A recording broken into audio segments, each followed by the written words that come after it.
Atlanta heads to Houston on Sunday in desperate search of a victory. Believe it or not, though, could be a path for a win for the Atlanta Falcons. It involves getting after this guy, Texas quarterback Deshaun Watson.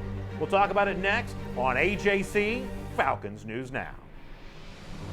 This is AJC Falcons News Now, sponsored by Miller Lite. Here are your hosts, Brandon Adams and former Atlanta Falcon Chuck Smith. All right, y'all, let's keep it real here for a moment.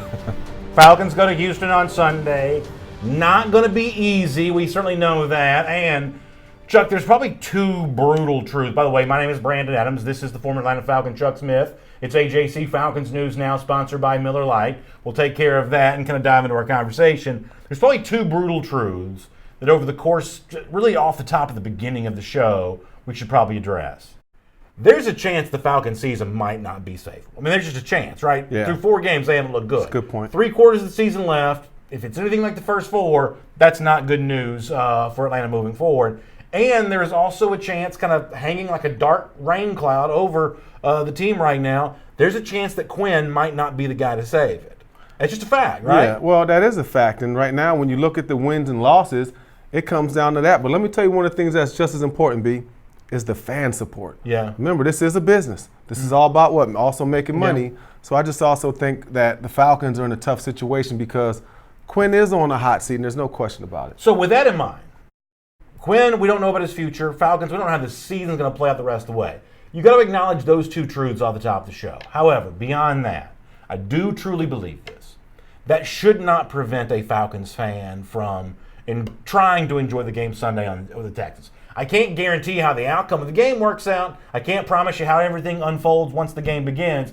But there's no reason that a Falcons fan should go into the Sunday game not looking forward to it, not rooting for their team, not hoping for the best. You know, let's face it, the organization one way or another is going to have to deal with some of the issues that's plaguing the team on the field, maybe some of the issues around the team off the field. That's going to have to be reckoned with at some point in time. I think we would all agree with that. But that should not prevent you from enjoying the game on Sunday. Believe it or not, I think there might be a path for the Falcons winning this game. We'll talk more about that in a moment, at least a thin, narrow path, but maybe a path nonetheless. But this is not the Dolphins, where their fans know for a fact they are obviously tanking on the season. No chance. If you're a Miami fan, you're probably rooting against your own team right now. There may be some Redskins fans rooting against their own team for whatever reason. Jets fans may feel that way.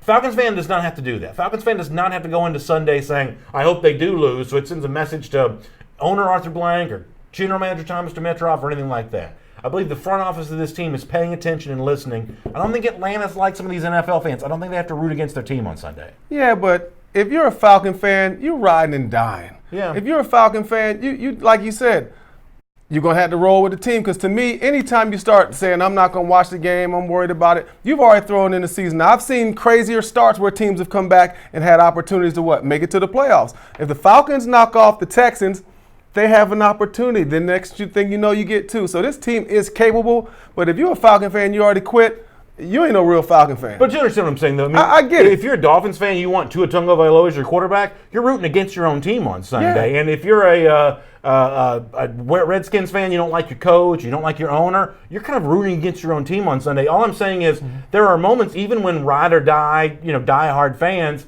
find a reason to root against their team. I don't think Falcons fans are in that spot on Sunday. Nah, but listen, the Miami Dolphins absolutely suck. The Miami Dolphins haven't been to when the last time the Dolphins been to a Super Bowl?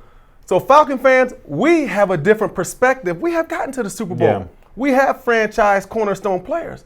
So I understand how the Dolphins, they tanking it, but if the Falcon fans, I would stay with this team because don't be a bandwagon. All of a sudden they win 4 in a row. Now y'all like, I told y'all so. Yeah. Rise up, Dirty Bird. Roll out with your team, whether they win or whether they lose, because eventually, I don't know when it's going to happen, B, but there's going to be one day down the line, everybody has to get a championship at some point.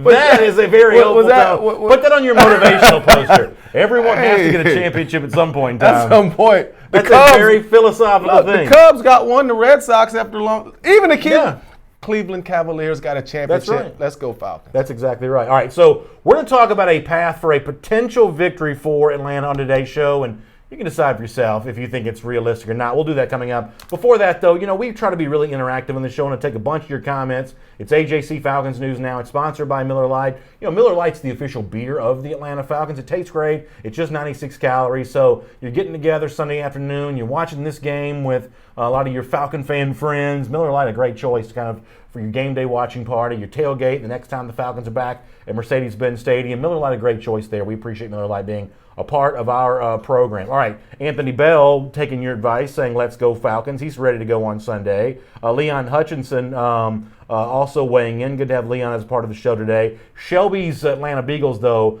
a little critical of Matt Ryan here. We're going to get to the offensive side of this in a moment. I'm going to do defense off the top. You're right. When you're a franchise quarterback, you're going to face some of that kind of stuff. Mm-hmm. I am going to give some details later on where Ryan himself has not been perfect this season. No one would say that he would. I am going to give some details later on, some kind of complicated stats we'll hope we can lay out in kind of a sensible way that suggests that maybe some of the situations Atlanta has put Ryan in have actually caused his performance to be a little worse. Maybe you blame some of this on the way that Ryan and these receivers being used in this offense right now. Well, I questioned it last week, some of the plays that Dirk Cutter called and the way the offense flowed, because to me, on like the 4th and 1, you got Taylor Gabriel blocking the backside safety. He doesn't get there, but why is he there? Put a tight end in the game. You got 4th and 1 again. You run a counter. Yeah. The guard pulls, and you got these big old defensive linemen jetting, stop the run. So I agree with you on that. But I'm gonna just say this now: offensive line, y'all have looked absolutely suspect. Yeah. So Matt Ryan, he is sort of seen hearing footsteps. But the offensive line ain't helping them indifference. So this week you'll have 2 sorry offensive lines. Let's see which one's the better one. Texans suck. Right now the Falcons have been absolutely suspect except one game in Philly. It is what it is. Yeah, no, listen, I know. But they have an opportunity to right the ship this week against the Texans. Do better. Alex Mack, let's do better. By the way, can you believe, Houston traded for Laramie Tunsil, and they're still not protecting the quarterback very well. Tunsil's like a turnstile, man. He getting the brakes beat off of him. I'm watching him because Tunsil, I always remember the gas mask. Every time you think about the gas mask. And his agent, Jimmy Sexton, pulled a good one over the dang Dolphins, but that's another story. Tunsil can't block. This offensive line is absolutely terrible, but the quarterback saves them. But Deshaun Watson gives up a lot of sacks. The Falcons could have a great week. So let's talk about that. Mopzilla says that right now Dan Quinn is too soft on defense. We said this before. It's not just Quinn as head coach, it's also Quinn as defensive coordinator as well. And I really kind of want to center in on the idea of what Quinn does from a defensive standpoint to get after the Houston Texans on Sunday. You mentioned this for yourself about how bad the Texans offensive line has been. Let me give you a couple numbers here. Terrible. They gave up 62 sacks last year, which was most in the NFL. According to the Houston Chronicle this week, they're on pace right now for 72. Watson's already been sacked 18 times. They're on pace for 72 sacks, 10 more than they had last year when they led the NFL in sacks allowed. Can Atlanta get after Deshaun Watson on Sunday? Because for me, if you want to start with how the Falcons win this game, if you can't take advantage of what everyone has taken advantage of when it comes to Houston, if you can't find a way to take care of this suspect Houston offensive line and get after Deshaun Watson, then it's essentially over and hopeless. Can Atlanta exploit what other teams have exploited against Houston this far? Yes, they can, and I got the answer for the Falcons. Adrian Claiborne. Okay. He's probably the best pass rusher from an edge the Falcons have. What I would do is put Adrian Claiborne on the other side of Grady Jarrett, somewhat like they did 2 years ago when they got to the Super Bowl, put him in the 3 technique, him and Grady. Then I would set Vic Beasley, Tack McKinley on the edges. But here's the next point. Here's where they get real medieval with it.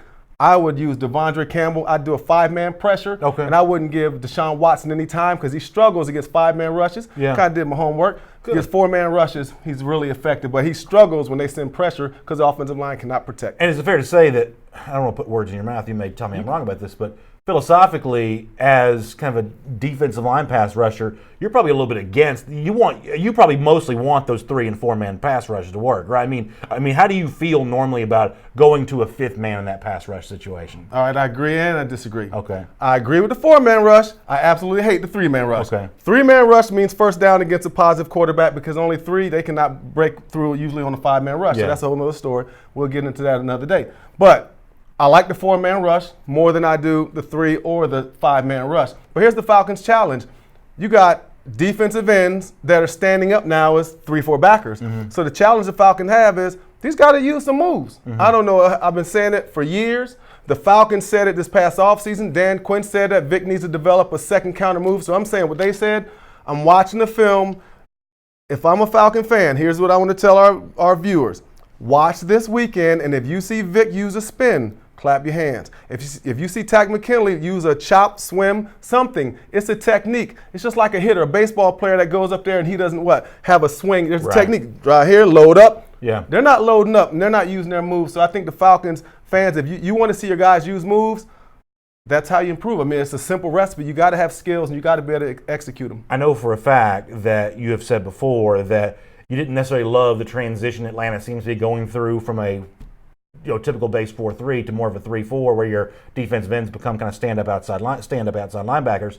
But an opponent like Houston and a quarterback in particular like Watson, that's a big reason why you would consider making that change, because the stand-up outside linebackers have a lot easier time of containing him, correct? Right. Another observation, B, the Houston Texans, the quarterback Deshaun Watson, he holds the ball a long time because he always wants to he's a gambler. He reminds me of Brett Favre in this new era. He's a gambler. He's going to hold the ball. So the Falcons will have opportunities to get to him. But the key is he's slippery and he's not going down. But I like a five-man pressure. Like I said, sending Devondre Campbell, keeping the two guys outside, but adding Adrian Claiborne to that middle. I like the five-man pressure. I got to believe Dan Quinn's going to take some shots this week, because you can't sit back and do what we've been doing and repeat, and you'll get the same results. Speaking of Quinn, he knows what's at stake on Sunday. We're going to hear from him in a moment. Before that, let's hear more from you. Calvin to Coordinator Davis says the Falcons need to hire Chuck Smith. Our defensive ends coach needs his knowledge. You do love getting out there and working with these pass rushers. I do. You're doing that with a lot of the next generation right now. I do, and I love it. I'm thankful. I had a chance to work with Adrian Claiborne, Grady. Who else on there? That's it right now. But the point is, this is interesting. The Falcon fans talking about this a lot, but I'm really not interested in working with the Falcons. This is my home base, and here's the one thing. If I work with the Falcons, and I live here. I live in the same neighborhood as Q. I live in the same neighborhood, so I don't want to ever cross paths with that relationship. I don't want to cross the Falcons relationship, because things go good, then I might be there and them cats still don't get no sacks. Hey, B, I ain't trying to live with that now. Hey, it's okay. Hey, if we're in Pittsburgh, I'm okay. Maybe my clients ain't getting no sacks. But in Atlanta, it's like, I ain't trying to be down at the underground, man. I ain't trying to be a Centennial Park people mad at me. But you've also kind of focused a lot of your stuff lately on like the next generation, the younger guys. So it's a little bit easier to coach up. You know, next generation. Next generation. Sean Joyner says if Vic could command a double team on the other side, obviously that size for Beasley is always going to be the issue on that, right? I mean, he's not one of the bigger guys trying to do that, and from a double team standpoint, he's not going to command that quite as much, right? That's a good one, B. But let me just say this. Vic Beasley, I think now, don't hold me to this. Y'all Google this if I'm wrong. Vic Beasley bench pressed at the combine 225 35 times. Impressive. Vic Beasley is fast, strong. Vic Beasley is strong enough to play double teams. Okay. But it has to do with flexibility, want to, and technique. But Vic's not going to play double teams. Vic is, at this point, he's a situational player that the Falcons got to mix and match. He's always going to be on the edge. He's showing that he can't handle, being inside. So they got to play to his strengths. Justin Johnson says, I'm a diehard Falcons fan until I die. I have only lost hope on injury-riddled seasons. And he also mentions Bobby Petrino years, which we don't want to go back and relive. However, he says, we are not correcting our mistakes like we always have in the Dan Quinn era. I'm losing hope and don't want to. We need this win. I agree with the last part of this. Falcons fans desperately need to see their team win on Sunday. And for the organization itself, it desperately wants one of these wins. But one of the reasons why I wanted to start the show by saying, real talk, this thing may be broken, it may not be fixable, is because of what Justin said. I think for a lot of Falcons fans, we hear this. We hear this on our Monday show. We hear this leading into the following game on our Friday show here on AJC Falcons News Now. They keep hearing the Falcons organization, the players and Quinn himself saying the same thing over and over again. And so far, the issues are not being fixed. Slow starts, really bad slow starts. Some offensive issues. We'll get into more on that in a moment. But penalties, not quite as bad of a problem against the Titans, but not great necessarily either. You had a couple key ones for sure. And from Justin's standpoint, I kind of get where he's coming from. It does seem like that the same kind of message week after week, at a certain point in time, you do worry about it falling on deaf ears. Yeah, I agree. Because sometimes you just can't get right. So all our viewers are Falcon fans. I'm one of the guys that also put you through some of that some of that hell over the years. And I'm seriously. And just when you had some good years too. No, I'm not talking about individually. I've been on some teams where we just couldn't get it right. You know what I mean? Whether it's chemistry, whether it's preparation, and here's the scary part when you're the coach and you're the player. when you stop having answers, it happens. Yeah. Because like you were saying is, they're doing it over and over and over. So you don't think, we know they're trying to fix the problems. Yeah. Q says it every week. But when you can't fix the problems, sometimes it comes from the top down. And that's when it gets really negative because you can't figure it out. And sometimes there are no answers. Along those lines, let me let you hear Dan Quinn, who was very candid this week that he knows things have got to get better. This is an interesting stretch where the Falcons are kind of on an extended road trip, starting with the Texans, then continuing with Kyler Murray and the Cardinals next Sunday. And Quinn says this is an important time in the life of his team here this season. Here's Dan Quinn on that topic. The truth is, sometimes you have to navigate through the tough stuff more than anything, and that's really the role that you have as the head coach. But it's also time for coaches and players this is where you get to prove it time of year. And so we have Houston this week, and we'll stay on the road for Arizona, and that'll be 8 or 10 days of us together. And the way I look at it, that's another 8 or 10 days for us to be together and to get our act together and play ball like we're capable of. So our record says we're 1-3. I certainly don't feel like we're a 1-3 team, but that's where we are, and that's who we are. And until we change that, that's the attitude we should see. So that's Quinn. He's saying the right stuff, but there's an element among fans, and this is just fair. You just got to be honest about this. A lot of fans are saying that what's ever broken with Atlanta right now can't be fixed with words. There is no magic formula of words said in the right order that gets the Falcons back on track. It's about your actions on the field at a stadium that's been a little bit of a reckoning zone for the Falcons before, but it's about what you do on the field moving forward. Falcons fans don't want to hear any more words. They're tired of the words, especially the catchphrases. Right. And the players, you got to step up. So now we're beating up Dan Quinn. But Matt Ryan, stop making terrible throws. Read your defense, right? Yeah. Isaiah Oliver, stop tiptoeing. Come up there and wrap up and do like we always talk about, right? Everybody knows wrap, roll. That's what they teach right now. I mean, Desmond Trufant. Everybody from the time we're in youth football, you know about angles, right? Go with the right angle. So the last game, the Falcons' angles, the fundamentals were messed up. You understand what I'm saying? Those are things like understanding your angle to the ball.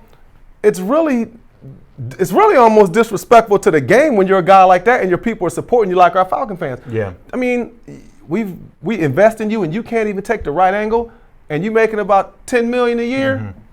I understand it, man. I do. So before we move off this topic, do you think that it's too optimistic, too pie in the sky, too Pollyanna-ish to say everybody else has gotten after Watson, Texans can't block, Falcons haven't necessarily been great from a sack standpoint, a little bit active in the backfield here and there, but not in terms of collecting sacks overall. Is it too pie in the sky to say Atlanta can get after Watson on Sunday and at least give themselves a chance to win on the defensive side of the ball? Well, I believe the Falcons do have an opportunity to rush the passer because this is an offensive line that's suspect and a quarterback that takes a lot of calculated risks and takes chances.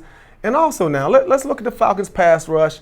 Sometimes you start slow. Sometimes teams, you have to go. Things aren't going as right for you. Then all of a sudden you bust out. Look at the Denver Broncos. They had Chubb and Von Miller. Von just got his first 2 sacks last week. But I'm not making the comparison. But just like anybody, you'll have your opportunity week in and week out, and that's how you judge. So I'm not saying they can't. I think the Falcons have a great opportunity, and I'm waiting. There's going to be a game now where a Vic Beasley or Tack makes a couple sacks because, look, Vic Beasley's been close. I'm not going to sit up here and act like, they're absolutely garbage. They're not. Vic has been there where there are opportunities where he had 2-3 sacks. Tack has gotten great hits on the quarterback. So these guys are getting back there, but they're not getting sacks. And nobody don't pay you for pressures. They pay you for sacks. I love hearing Chuck Smith talk about the pass rush. By the way, speaking of Deshaun Watson, before we change the topic here, wanted you to hear a chance to give you a chance to hear him also addressing the other thing that's been a really big subject this week, kind of more off the field, the fact that Watson, who's also from my hometown of Gainesville, Georgia, grew up as a ball boy for the Atlanta Falcons, working with Matt Ryan in the early stages of the Julio Jones career as well. This is a really interesting subplot to this game, and kind of amazing to think that a young man like that could go from where he was growing up to now playing against this same team on the field on Sunday in Houston. This is actually good stuff from the quarterback on the other sideline for a moment. Here's Deshaun Watson with his memories of growing up around the Falcons. It's going to be a neat experience.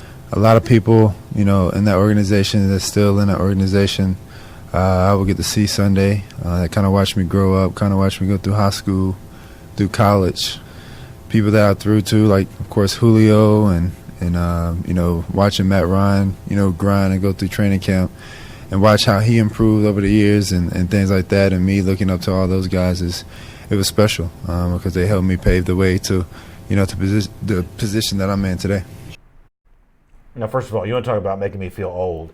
I'm always really bad at knowing how young everybody else is around me. So I knew that Watson was a ball boy for the Falcons, but somehow in my mind I'm thinking it must have been like the Chris Chandler era, or what I'm saying? It must have been in like the the Michael Vick era. But it's like, no, it was Matt Ryan and Julio Jones. And like, chronologically it makes sense that it would be that, but you want to talk about making you really feel old to think about, a guy like that was a child and now he's playing against this, some of these same guys. It's really pretty amazing, really. A red elephant. That is amazing. Yeah. I remember the kid when he was a freshman in high school, just people were talking about him, this phenomenon out of Gainesville. But how cool is that, though, to have a chance to watch Matt Ryan, and not from the standpoint of, what's going on today, but to learn what he did, learn. Yeah. So a lot of credit to the Falcons for that ball boy kind of program they once had. Because I always remember I was recruiting A.J. Johnson now with the Denver. Oh, yeah. He was a ball boy. Yeah, Tennessee linebacker. Yeah, so I was recruiting him. But when I was A.J. Johnson was a ball boy too? Yeah. Oh, I didn't know that. Yeah, he was. Oh, that's pretty cool. It must have had it was a pipeline, but how cool is that? Yeah, absolutely. That's pretty neat to be able to see there. So it's AJC Falcons News Now, sponsored by Miller Lite. That's kind of a fun backstory for Sunday. And by the way, for all the great stories for the Falcons and the Texans and everything else, you always get the deepest, best Falcons coverage from our friends at the AJC. And the way to make sure you get the most of it and the best of it is to become an AJC subscriber. The website you want to go to is subscribe.ajc.com/Falcons News Now. And there's a variety of choices. You can get the daily e-paper, which shows up right there on your device. You can get Sunday delivery plus the e-paper, or if you want 7-day home delivery, you can get that as well. And when you choose one of those options, as a special thank you to you, we've got a gift for you. It's this officially branded Atlanta Falcons cooler. Now, this is a great way to enjoy the games on Sunday. You can put your drinks down here, you get your ice in here, and it's got the Falcons logo right here on the front. The AJC is a proud partner of the Atlanta Falcons. As a special thank you to you for becoming an AJC subscriber, we want to give you this Falcons branded cooler, but you got to go to the website, subscribe.ajc.com/Falcons News Now if you want to take advantage of that. All right, let's change the subject here for a moment. Let's look at the offense. Now, I'm going to try to take something that's kind of complicated and see if I can simplify it,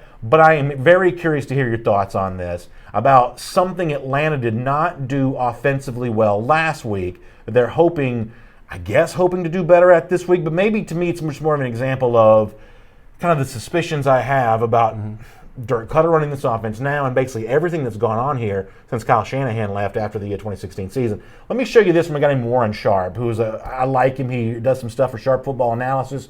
He's kind of an analytics-minded football guy. Now, this is a mouthful. Let me see if I can do this well. So the Titans' pass defense held opponents to a mere 38% success rate and 6.2 yards per attempt in 11 personnel, which means one running back, one tight end, and they recorded 6 sacks on 87 dropbacks for 7% total. 4 touchdowns, 4 interceptions allowed. But 12 personnel, opposing offenses recorded a 71% success rate, 9.1 yards per attempt, 144 passing rating, 3 touchdowns, no interception. So basically, Titans a lot worse when offenses were in 12 personnel compared to 11. 12 is obviously 1 running back, 2 tight ends. You following me so far? Because last week, knowing that, and knowing the Falcons had also, I'll pick up here, the Falcons' passing offense was mediocre from 11 personnel. Just 49% success, 7.1 yards per attempt, but good from 12, 60% success rate, 8.4 yards per attempt. Going on, despite that being a strength against weakness matchup, Falcons passed from 12 personnel on just 10% of their attempts. The 11 personnel, just a 48% success rate, and the 12 personnel was better than that. So the point here is, I know that's a mouthful. The point is, going into the game against Tennessee, and good stuff by Warren Sharp on that, Atlanta had not been good from 11 personnel, I should say 12 and Tennessee had been giving up more yards with a running back and 2 tight ends in the field. Right. But knowing that, Atlanta seemed to go away what should have been a strength for them in the game, throwing the ball more with just one running back, 1 tight end in the game. Isn't this an example a little bit of maybe Dirk Cutter not designing his offense to take advantage of what Atlanta does well and what the opponents potentially giving them up there? Yeah, and that's a great point. And when you look at offenses, you want to fit your offense for, what helps you against the defense. To me, it sounds like the Falcons, again, didn't get in the personnel that works best. But again, you are who you are. There's pressure on them to do what? Get the ball to Julio. Now you got Ridley. You got, all the maybe there's a lot of pressure on them. Also have 3 wide receivers on the field, too. Yeah, right. And I mean, that's who they are. The Falcons are, at the end of the day, they're a run-and-shoot team. Yeah. All the teams are run-and-shoot teams. Right. But the Falcons throw the ball. They're not built to run. They're not trying to put 2 tight ends in. They're not trying to go unbalanced. Because think of some of the success teams have now with just big boy unbalanced. Yeah. So, like a good example, I would love to see the Falcons go unbalanced and ran Devontae Freeman on that 4th and 1. Well, we're going to hear from Quinn on that and the subject of running the football a little bit later on. But 2 things come to mind for me about that. The fact that Atlanta has not been great with just 1 back, 1 tight end on the field. It seems like you should want to be in 3 receiver sets because that gives you a chance to have Ridley and Julio and potentially Sanu all on the field together. I'm assuming this comes down to pass protection. Is that what this is about? Atlanta just can't protect Matt Ryan when they've got 3 receivers on the field. Is that what this comes down to? Totally. The more receivers you put out, the least protection you can have. And look at it like this. Only one guy can touch the ball.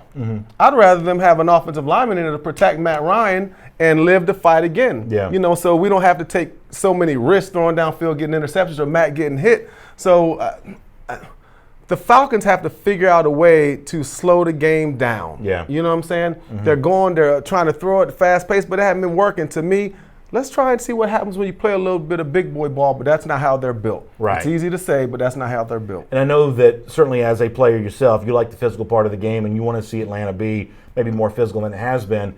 However, the one thing I keep coming back to, and I realize that not everybody in our comment section agrees with me on this, the reason why I cite those numbers from Warren Sharp, I think it's an example of something I've just been kind of fearful of for the entirety of the season on behalf of the Falcons. I don't believe they've designed an offense to take advantage of what they do best. I don't believe they've designed an offense to find the most return on what ought to be this team's strength, which is the throw game. Find a way to, throw the ball when teams expect you not to. Find a way to, take advantage of mismatches. Find a way to do that kind of stuff. For whatever reason, this organization over the last couple of years has seemingly gotten less creative in terms of how it uses Ryan, who I still think is in the prime of his career. I think he's got prime years left.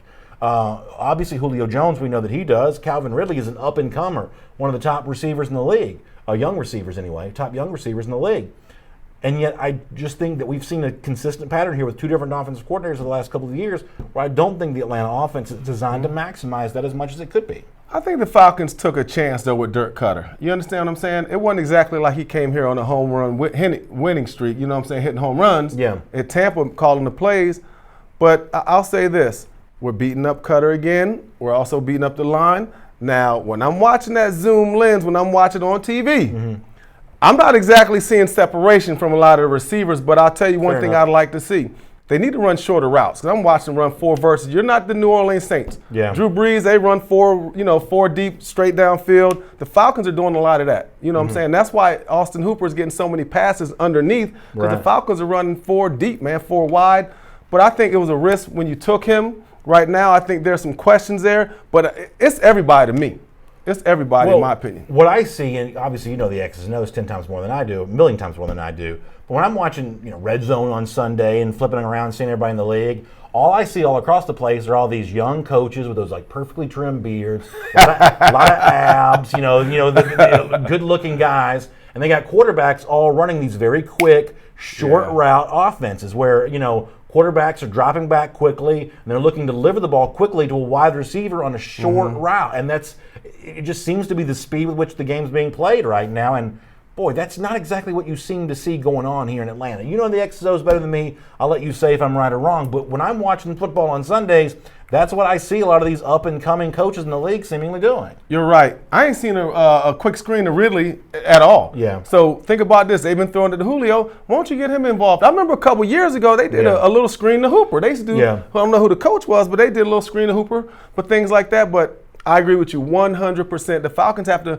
be a little more creative, more crossing routes, but shorter passing game. Because right now, they're not getting many long throws. And Matt Ryan, right now, he's not the best deep ball thrower. They got to use his strengths and try to fit the ball underneath and in the middle. We're going to hear from Matt Ryan here in a moment on our show. It's AJC Falcons News Now, sponsored by Miller Lite. Miller Lite is the official beer of the Atlanta Falcons. It tastes great, and it's just 96 calories. Before we hear from Ryan, more from Quinn coming up in a moment. A look at another important battle for the Falcons on Sunday against the Texans. Let's take more of your comments. I agree with Corey Carter on this, who says, Keith Smith's a good blocking fullback. Offensive efficiency will improve if we can disguise what we're doing better in short yardage situations. DeMarco went to Buffalo, we became predictable.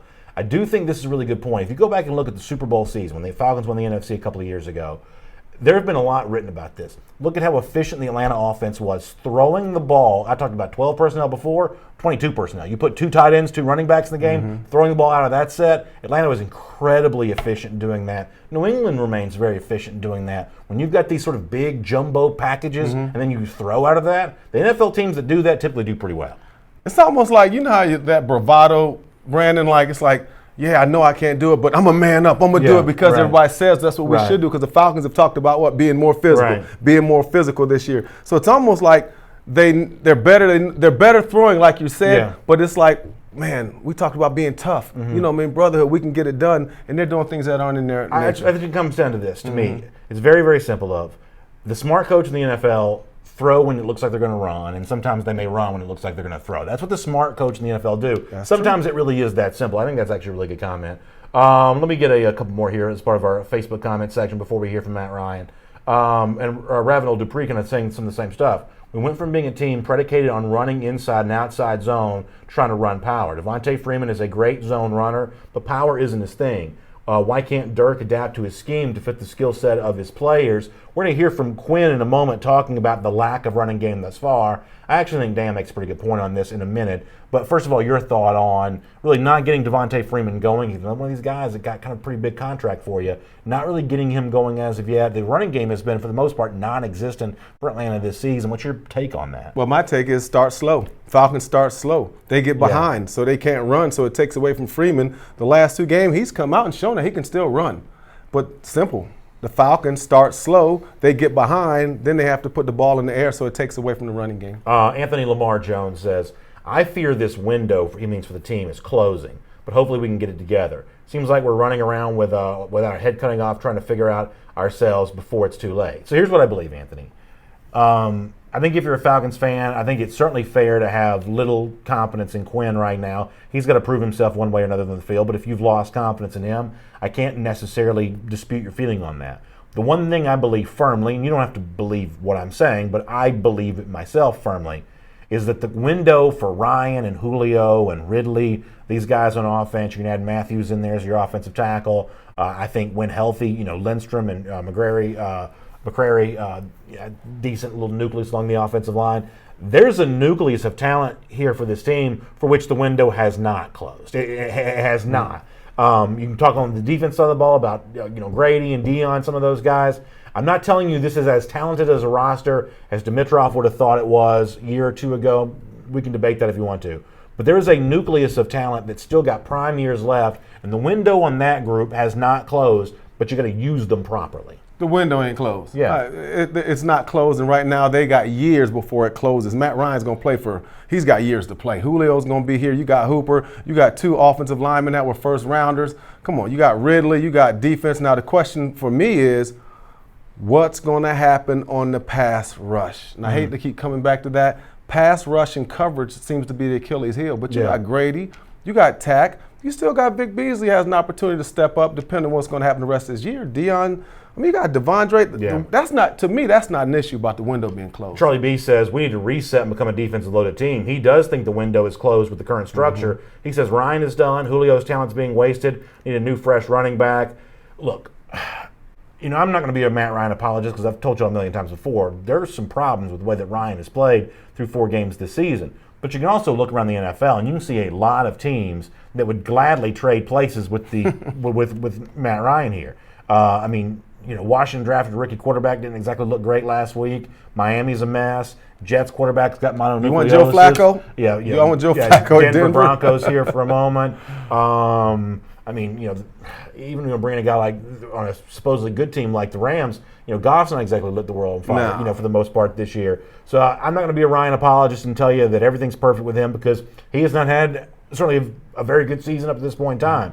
But I do know for a fact that you could talk to a lot of teams among the other 31 that'd be more than happy to take the remaining years on, of Ryan's prime that the Falcons are going to get a chance to enjoy. This coaching staff, don't know what the future holds for them. But the nucleus of this Falcons team, led by Ryan and Julio, I think they're more prime years to enjoy. But as Charlie said, you just can't waste them because it's not an infinite amount of time. There's sand going to the hourglass. You got to take advantage of it at some point in time. Well, you do, and that's why the speculation about Dan Quinn is so high, because this team is primed and ready for an opportunity for a Super Bowl. So we've seen times where, transition happens. Oh, wow, the next person gets the most out of it. Now, am I saying Dan needs to be gone or not? No, I actually like Dan Quinn. But my thing is this. These players, and I can't say it enough, good players make coaches look right also. Yeah. So catch the ball, guys. Make your block. Ultimately, the head coach is going to get all the responsibilities. But I'm going to say it again. I need you, Gabriel. I need you, McGarry, to block. Yeah. You can also help Dan Quinn save his job if y'all ball out and stop tiptoeing. Yeah, that's exactly right. Steven Johnson says, Chuck, you mentioned big boy ball. Do we give a bigger back like Olsen a chance? You like the idea of having a bigger back there? A big back? I wouldn't mind a big back. I like the little back too, though. Yeah, exactly. Let me let you hear Matt Ryan, obviously the topic of our conversation right now. Ryan seems to think, although the first 4 games have not gone very well, apparently practice this week had him feeling pretty good. Here's what Ryan had to say about that. Yeah, I mean, I think, frustrated with how the first quarter went, but I thought the mindset was good today, to get back onto the field, get back to work. One thing I've learned, throughout my career is it's usually never as far off as you think it is, and it's usually, never as good as you think it is. So you've got to find a way to get on the right side of a handful of plays throughout the game. And that's what, I thought we started at today. I thought we had a good practice, and I feel like the intensity and the mindset's been really good. So Ryan pretty optimistic overall, and obviously keep in mind there's still 3 quarters of the season left. I know that some of those words, unless it actually manifests itself in results on Sunday, I know Falcons fans don't want to hear that right now. No, they don't, but he's a leader. Yeah. You can't flinch when you're the quarterback. You just can't flinch. He's doing what I call the Peyton Manning, Tiger Woods kind of conversation. Yeah. It always looks good. You got to be positive. And that's how it needs to be. Matt Ryan, I like that part of him. You might not like his game, but do you want Matt Ryan coming up there being frazzled? Do you want Matt Ryan all of a sudden becoming Baker Mayfield, making everything bad? Mm-hmm. That's what you need from a leader, and now the rest he has to take care of. I think it's a really good point because as a non-former player, there is a part of me that wants to, see him throw a chair. You know what I'm saying? You knock over a table. Like put his fist through a wall. And I'm not even being funny. I'm being serious about this for a moment. I'm laughing though. It's funny to me. Right. Yeah, no, I know. But there's a part of it that wants to see him smack somebody. I've had it. I can't take it anymore. But that's not conducive to success. No, it's not. The acting the way that Ryan acts in every quote you ever hear from him, that really is the mindset that's going to lead to future success. And as a former player, you probably understand that. But there is a part of it that just wants to see him just take a laptop and throw it across the room or something. But you can express disappointment in different ways. Mm-hmm. You don't have to fly off the handle, because I don't think that's the right way to handle it. And even Dan Quinn, I know y'all hate the Dan Quinnisms. I'm good with it, because again, what do you want Dan to do? Come up there and yell? It's not going to help. Now that you're wrong. I can't do any more Tell the Truth Mondays. I can't do any more. You are who you are. I can't do any more of that. The Ryan robotic answer that works for him. All gas, no brakes, man. Yeah, the Quinnisms, and I think that Dan's probably a pretty good guy, and I think that he has been a good coach of this team.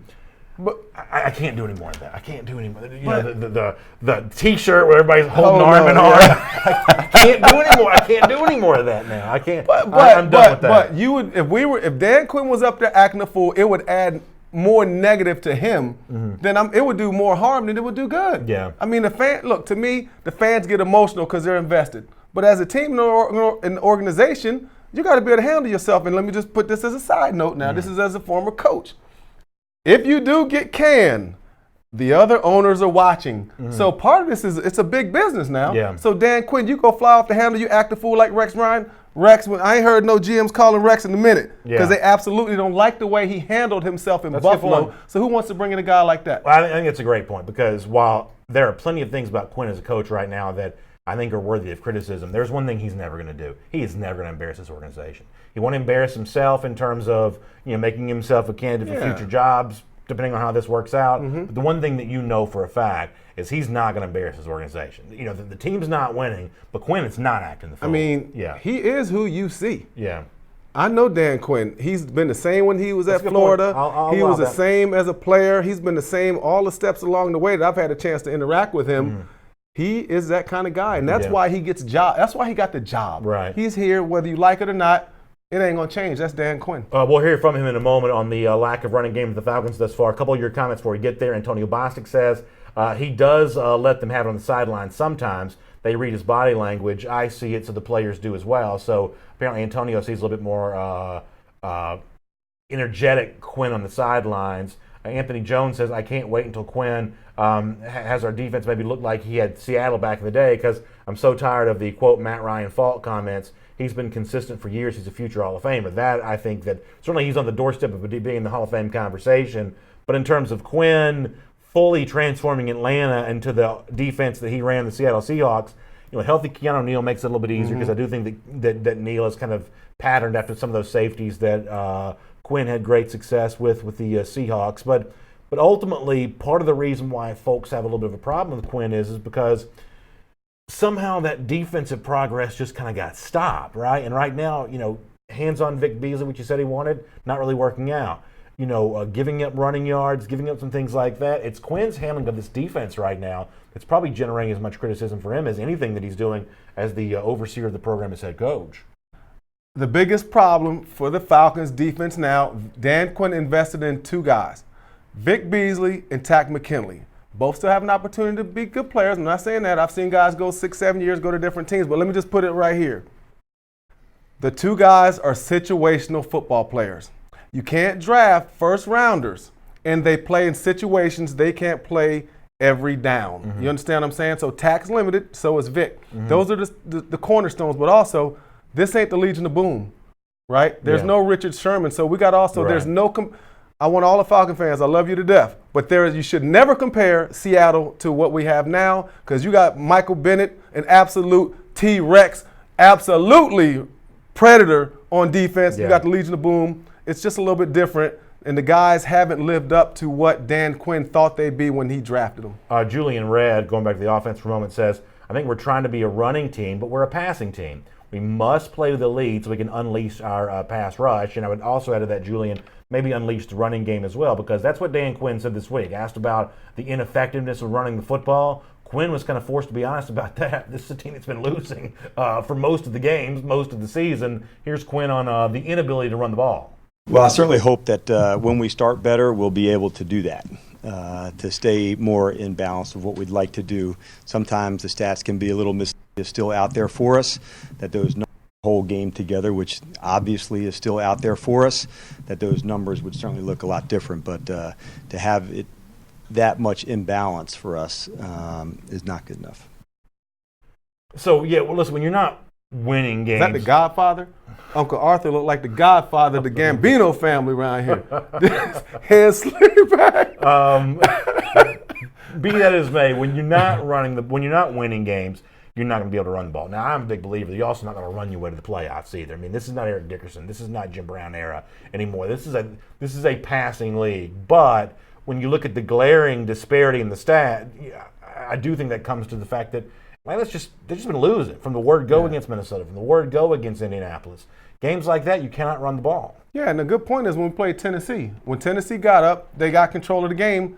Derrick Henry started running. So remember, Derrick Henry going into the end of that game, he only had about 60 yards, 70 yards. He wasn't exactly killing the Falcons. But when they had opportunity to run the clock out, he started running. So the Falcons, if they did have some leads, it definitely would help the running game. And it definitely will help the pass rush. So we got to call a spade a spade. There are some things that will be helped if we start fast. And those are the things. I agree with Dan Quinn on that. Let me read a couple comments here.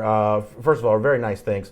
Desmond Walker says, this is a great show. Can't wait to watch more. Desmond, I really appreciate that. It's incredibly nice of you to say. And for all of you who tune in and check us out every Monday and Friday at 1 p.m., we appreciate, we also hope that you'll share the show. Let people know on Facebook or folks you hang out, watch the game with, let people know that we're doing the show every Monday and Friday at 1 p.m. We appreciate you being part of AJC Falcons News Now, sponsored by Miller Lite. Scott Hughes also says, I caught your show by accident, but now I don't want to miss it. We have great chemistry. I appreciate that. He said that he worked with you, Chuck, in the past, and you always kept it 100, and that he thanks for an authentic breakdown of the team and not just being apologists. I don't keep it 100. I just keep it regular. That's one thing that I always want to do. I want to talk like the regular guys and give you the insight, because guys that keep it 100, they be trying to be shock jocks, man. I'm going to call it just like it is. Did I say it okay? No, Did I say it okay? Did I say 100? I don't try to keep it real or 100. Just keep it regular. Keep it smooth. I like that. I can deal with that. All right, let's do that as we transition and talk about another key issue for Sunday's game. We started the show by talking about the pass rush on the other side for the Falcons trying to get after Deshaun Watson. You have also got to deal with J.J. Watt on Sunday there as well. Yeah, and you got to deal with Whitney Merciless also. Yeah. J.J. Watt, was it 3-time Defensive Player of the Year, Hall of Famer, probably on the Mount Rushmore. It's going to be a hard man to handle for the Atlanta Falcons. Watt on the press conference this week was asked about Jake Matthews, and if you hear, there's a little bit of confusion in Watt's voice here because, well, I'll explain it. Here is Watt, first of all, being asked about the Falcons' left tackle, Jake Matthews. But yeah, he's a good player. He's obviously developed into a very good player in this league, comes from a great family, and he's a very, very strong player. So he's asked about Matthews there, but the honest truth is it's probably going to be McCreary that's matched up with Watt more on Sunday, but whoever it is, you got to keep him out of the backfield. Watt's obviously made a gazillion dollars in this league, disrupting quarterbacks like Matt Ryan. So you got to keep him out of that backfield on Sunday. They got to help. They're going to have a back come his way, chip him every play. But the challenge is, again, you got one of the best young defensive tackle nose guards in the middle, DJ Reader from Clemson. Then you got Merciless on the other side. Yeah. But J.J. Watt has to command double teams, and he is an absolute mismatch. If we have to block him one-on-one, he'll absolutely embarrass the Falcons, and he'll get a lot of sacks. Yeah, he can't be blocked one-on-one. How valuable is that when you've got a talented guy in the middle of that defense, a guy that occupies that space, probably occupying multiple blockers in the play? How much easier does it make it for the guys on the outside when that nose in the middle is doing what he's supposed to be doing? Right, and J.J. Watt called DJ Reader the best defensive tackle nose guard combination in the NFL. It makes it a lot easier because they can just basically tee off. Yeah. And this J.J. Watt, I don't think people realize even how great he is. He's phenomenal. He really is. And what you want to watch this week, can the Falcons' offensive line, McGarry and Jake Matthews, stop the bull rush? Yeah. J.J.'s not going to try to go around. He's not going to try to go under. He's going to absolutely attack them like a rhino attacks another species. I'm just telling you, he's going to be rhino, head down. What do rhinos attack? What do they eat? I know. You know what? I got tongue twisted there because I have no idea. I have no idea what a rhino. What do rhino? What? They attack cars. Hippos. Are you serious? No, they attack Jeeps. Can you imagine one of those nature videos of a rhino attacking a hippo? Hippos are not quite as tough as they look. But can you imagine what a video like that would be like? I don't know, because I do watch Animal Planet and all that, though. Hippos are pretty docile, I think. Yeah, they are. But again, the concept of a rhino, you kind of get it. I get what you mean. mean. Work with me, man. I had a few hits to the head. No, I get what you mean. I was trying to picture what it was that a rhino would go after. Now, one thing also about Watt as well, and this is something you got to be very much on guard for on Sunday. Up to this point in time, Texans have been quite an opportunistic defense. JJ said this week he hopes Houston's able to keep that going. Here's a little bit more from JJ Watt. We have a focus for that every single game. That's our goal every game. The more turnovers and takeaways you can get as a defense, the better position you put your offense in, the better position you put your team in. So we got 3 last game. We want to continue to get those, and the more that we can get, and whether it's putting up points, whether it's giving the ball back to our offense so they can put up points, however we can help contribute to winning the game, that's our goal.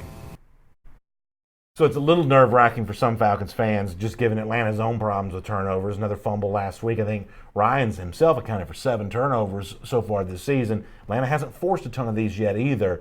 To hear Houston saying, yeah, we've been kind of getting after that, want to keep doing that a little bit more, that's a little bit of a sign of nervousness going into Sunday. However, this is one area where I'm actually a little bit optimistic. If you look at most seasons, and I said this on Monday, and maybe it doesn't work out in Atlanta's case, but a really bad turnover disparity at the beginning of the year has a way of working itself out over the course of a year. I actually think at some point in time, this is going to even out for Atlanta a little bit. They're going to stop giving it away quite as much. They may find a few fall in their lap a little bit. Don't know if that happens on Sunday, but statistically speaking, these things have a way of working themselves out over the course of a year. And it really helps. That's a good point. It really helps when you are in the right position. It really helps when you guys gang tackle. It really helps. All those different things.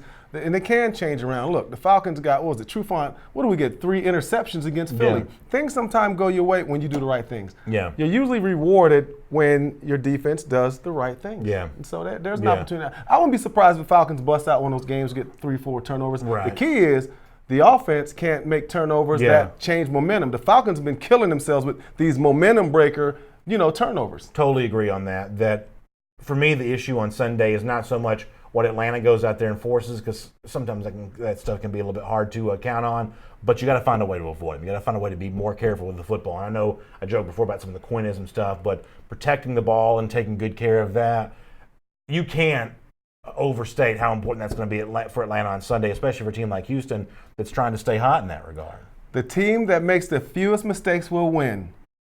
Hashtag General Nayland, kind of like a little hint to the Tennessee game. Is that one of his lines? That's one of our 10-game maxims. The team that makes the fewest mistakes will win. That's it. If you don't turn the ball off, it increases your chances to win. I got 4 examples where that's true going back to the Falcons this year. There's a big old stack of mistakes on the Atlanta side. That is true. That's why they're 1-3 right now. That's true.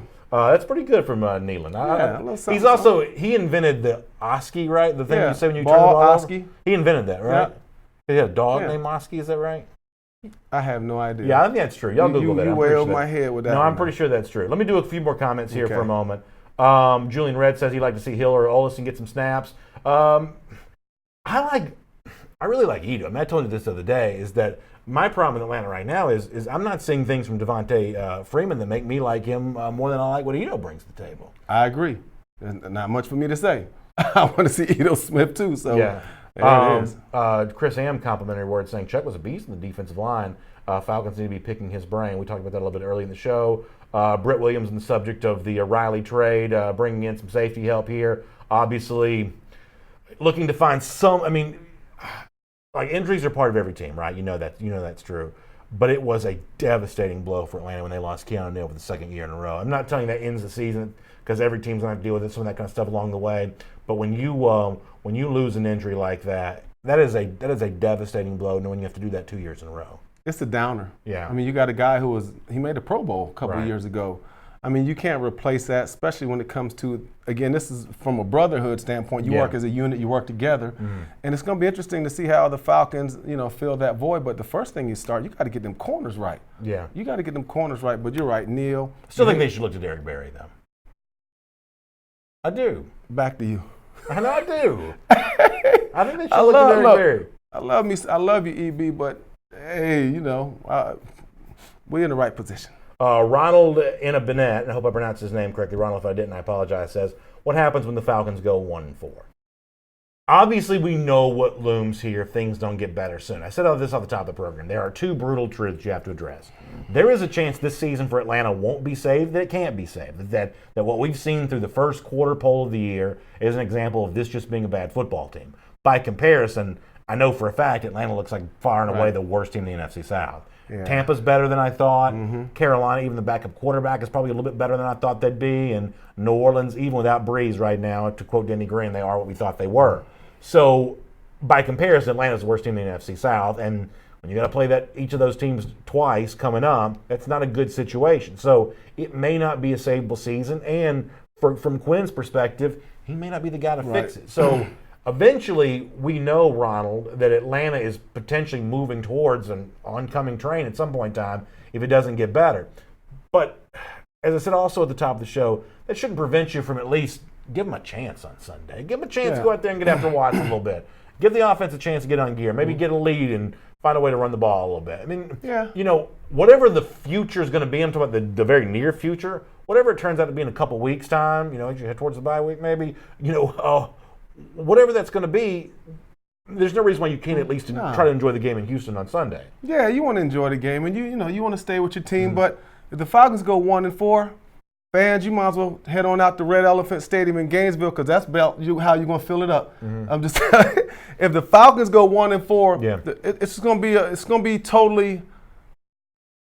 embarrassing. Yeah. I mean, literally, it's going to be hardly enough fans to fill up the stadium. Yeah. I'm just telling you, man. And then you got the other guys playing soccer. I mean, it's a bad look right now for the Falcons. Wow. If they go 1-4, like I said, you might have to travel back to Gainesville and we play the game in Red Elephant Stadium. Bobby Gruen Field.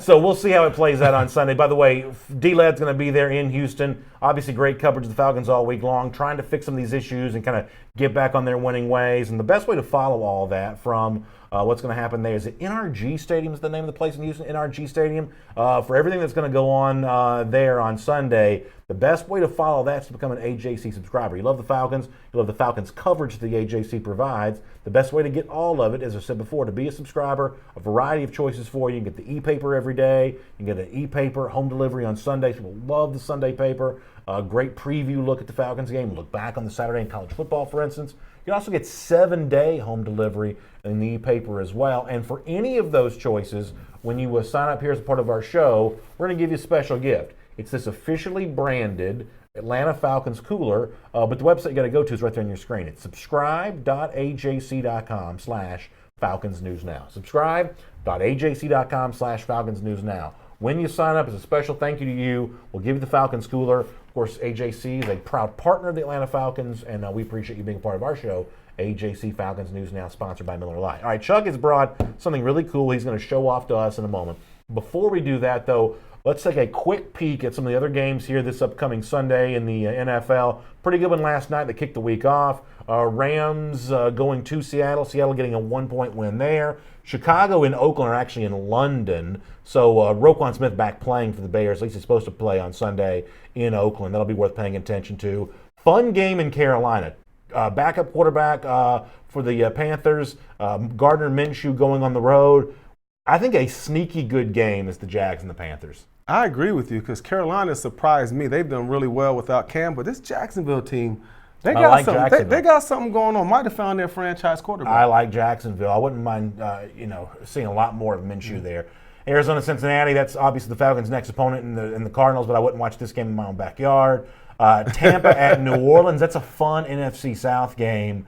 We're going to see what Tampa's all about. Yeah, I mean, you don't have to win that game, No. but if you go in there and threaten New Orleans, that's a little bit of a message. I mean, my assumption is they won't win, but if you play tough in the Superdome, you're sending a message certainly to Atlanta and Carolina. Tampa, Bruce Arians has done a heck of a job so far. Yeah, Vikings and Giants. You think Danny Dimes stays out here? I like this game. Yeah. I like the Giants. Doing all this without Saquon Barkley. Jets at Philadelphia. Baltimore's at Pittsburgh. A little bit of a comeback to earth for the Ravens last week. Steelers get a win on Monday Night Football. This is actually a better game now than I thought it would have been 2 weeks ago. Yeah, the Steelers have shown that they can compete a little bit. Ferocious defense, Pittsburgh's front seven. Buffalo's at Tennessee. New England, gosh, even on the road against Washington, they must be closer to 3-touchdown favorite in that game. What an awful team the Redskins are. Denver and Chargers. There's actually only 2 4:00 games on Sunday. This is a really weird schedule. I think they must be trying to drive a bunch of TV ratings towards Green Bay and Dallas, which admittedly is a pretty fun game. But only 2 4:00 games on Sunday. Indy at Kansas City. Be careful with the Colts here. The whole world's going to be on the Chiefs on Sunday night. Be very careful with the Colts. I was disappointed in Indianapolis last week. You know what I'm saying? But Yeah. Chiefs. Raiders are actually pretty good. The Raiders are doing They're good. not bad. No, the Raiders are 2-2. Yeah, they're not bad. For the Raiders to be 2-2 and look at Denver to be 0-4, man, Gruden's doing a heck of a job. Plus, we got a good Monday night game, too. What's the Monday night game again? Show me the schedule one more time. It's, Cleveland-San Francisco is actually a pretty good Monday game. Cleveland's been on TV so much. They've had every a lot of primetime games. They've had every primetime game thus far this season, but they handled Baltimore last week. That's a pretty good win for Cleveland. Baker? Freddie Kitchens, I'm still not quite so sure about, but a little bit better for the Browns. Your boy, Chubb. Oh, listen. Dog. 3 touchdowns for Nick He's a Chubb. beast. Don't even get me started on Nick Chubb right now. No, we won't get you started. We won't get you started. That's the team that runs the football. I know you're hot for the Dogs this week, but That's I a team can't wait till this week's over. Yeah, so Chuck's alma mater plays Georgia on Saturday. Should be a very interesting one. Speaking of interesting, I love it when you bring in the artifacts from the career, and this is actually a pretty cool one here today. Tell us what you got here. All right, this was my nameplate for Super Bowl 33. I happen to be blessed to be the captain in that game. So let me walk you through this. I'm walking through the stadium. I'm coming through, right, down in Miami. I'm walking by, so I'm going to the locker room. Yeah. First person I see is the guys from Aerosmith. slapping high fives there. No, that's nice. There's Jay-Z. Really? There's Puffy. Yep. There's all these different Wait, guys. was JC famous in 1998? What? That's the year, what, 2 years after Reasonable Doubt? Oh, I don't know. Man, a classic album. Do I look like I know that? Please. Look. And the last person that was there, and you're going to trip on this, Cher. Really? Oh, yeah, she Yep. sang the national Yep. anthem. Cher was there. I remember that. Yep. I gave her a big bear hug. She didn't really want to let me go. Is that You right? know the truth, yeah. But no, I'm just kidding. But I walked into the locker room, and this was there, super proud. Next to me was Jesse Tuggle. We got in there and gave a hug, That's pretty amazing. and we went out there, and that's how I got to this. Yeah, that is a artifact worth keeping. That's really good stuff. I appreciate you sharing that. Ultimately, you think the Falcons get it done on Sunday? Possibly. It's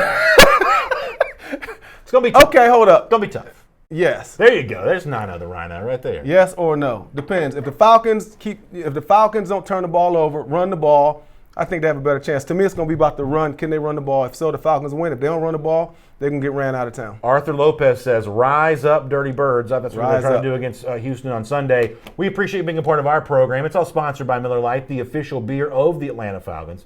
It tastes great. It's just 96 calories, and it's a great choice for you as you're getting together with friends and watching the game on Sunday. And when you're with those friends, tell them we're going to be back on Monday, 1 p.m. for AJC Falcons News Now, sponsored by Miller Lite, breaking down whatever it is that happens in Houston on Sunday, talking to you then, 1 p.m. on Monday. Y'all enjoy the weekend, enjoy the game this Sunday. We'll see you back here Monday afternoon.